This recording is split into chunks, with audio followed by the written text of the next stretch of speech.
Thank you. Thank you. Thank you. It is indeed the first time that I speak in this kind of forum about IKEA, but on the other hand, it's very familiar. So I want to thank EAT organization for having us here today, and then also to allowing us to talk about the IKEA vision, and in particular also maybe try to explain how a furniture company is excited and engaged in food as well. And I think it starts with IKEA being, in essence, a curious company. We really like to engage in the ands, the connections, food and people, food and trust, food and sustainability, and food of health is, of course, a close connection. And in essence, it's also about food and life at home. Because if I'm really honest, I guess we're mostly known for our home furnishing offer around the world. However, over the many, many years, we've also experienced now that more and more people come and visit us for our food offer. In fact, it's about 22% of all customers that come to the stores just for the food. If we look at it a bit historically, the first store was opened in Älmhult by Ingvar Kamprad, which is a small town in the middle of Sweden.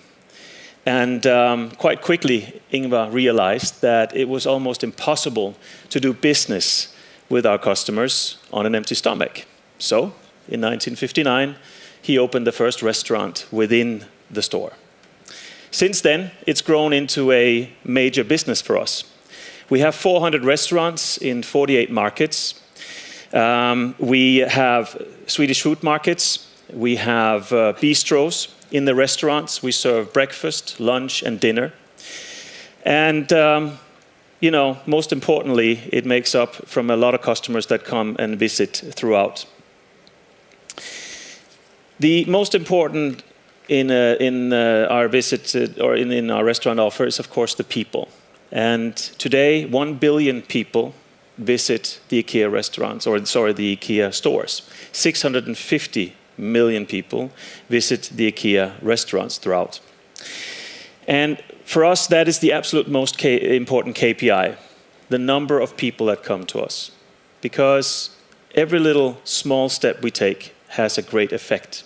We have a great commercial opportunity, but we also feel that we have a great responsibility for what we do. And in many ways, you might say that's an enormous business, but we still consider ourselves as small. There are many markets we've not expanded to yet. We're going to open India in a year's time. We're not even in South America at this point. So we still have so many more of the many people to engage with. And that means that the food strategy also has to be adapted to what we do and where we are throughout the world. And the real change for us, and why I stand here as opposed to why we didn't do it 5 years ago, was actually a crisis. And for us, it was the horse meat scandal that I'm sure some of you in the room are familiar with as well. And looking in hindsight, I think it's the best thing that's happened to us, because it made us pause and take inventory on a food business that had always been a service. And what it has led to is that we've taken ownership of our own supply chain. We've taken control of our own supply chain. We've allowed ourselves to be more ambitious about our food offer and what we want to do going forward as well. And most importantly, it's been the catalyst of the new food direction. A food direction that will bring IKEA's food offer to the forefront, not as a service anymore, but to the forefront of how we meet customers wherever we meet customers in the future. It also puts health and sustainability in the core of our business plan. And it is framed by what we call democratic design. And democratic design is about low price, it's about quality, and it's about sustainability, among other things. And one of the statements that we're very clear about is that sustainable and healthy food offers should not come at a luxury price point. It should be accessible and affordable for the many people, as the vision prescribes. The typical way that we sort of make this happen is, of course, just through examples. And we applied the normal IKEA way of working when we had the first proof point to this direction, and that was the veggie ball, as earlier referred to. We wanted an alternative to the meatball, which we're probably known for throughout the world.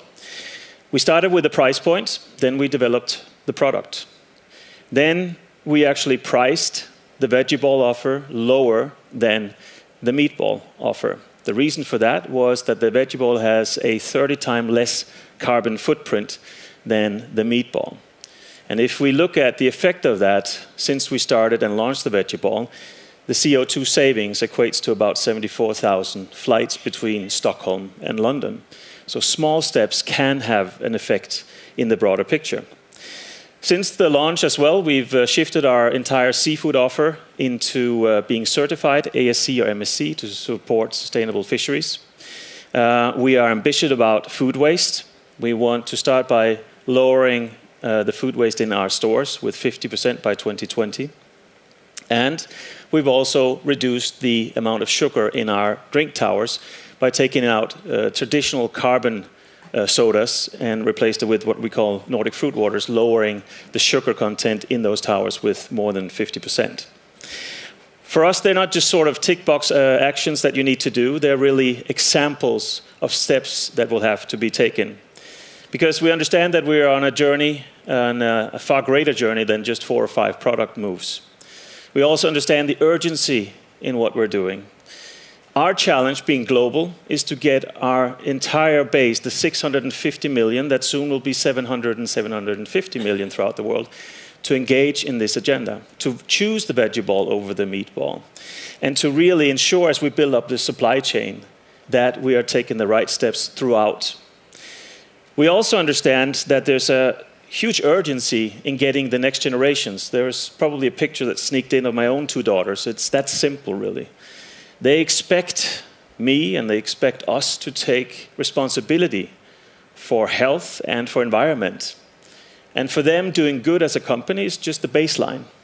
And if we don't do that, we don't have a place in the future. That's the urgency that we feel in what we do and how we want to do the food going forward. So we will also try to do the right steps in the supply chain, in the structures of supply. And we will also try to be a force of positive when it comes to food policies going forward. And it's quite simple. It just goes back to what I started out with. The vision of IKEA is a better everyday life of the many people. And for me, and I think for most people, a better everyday starts with food. And that's why it's such a natural link, actually, to have furniture, life at home, and food connected. And I think food, it's not something that's abstract. Somebody talked about it earlier. How do you make it happen? It's not something abstract or a graph. It is something that's real to people. That's why there needs to be proof points. And if we can connect the wider industry agendas and addressing the real dilemmas that exist throughout the world, because we know from our life at home reports what those are. There is an interest in great food, but there's a lack of time. People want to choose the more sustainable offers, but they're on a tight budget. They want to go for the healthier options, but it's hard to maneuver. What is the healthier option in reality, and what's the healthier option for our people? If we can come together around those and solving those dilemmas for people, then I firmly believe that we move something. We will focus on 3 things to get there. We will stay true to that simple yet powerful idea of focusing on the many people. We will, and we believe in small steps. I don't believe that it's only 5-year plans or, political taxation of sustainable agendas that does the difference. It is the proof points. We don't want to produce more PowerPoints. We want to produce more proof points.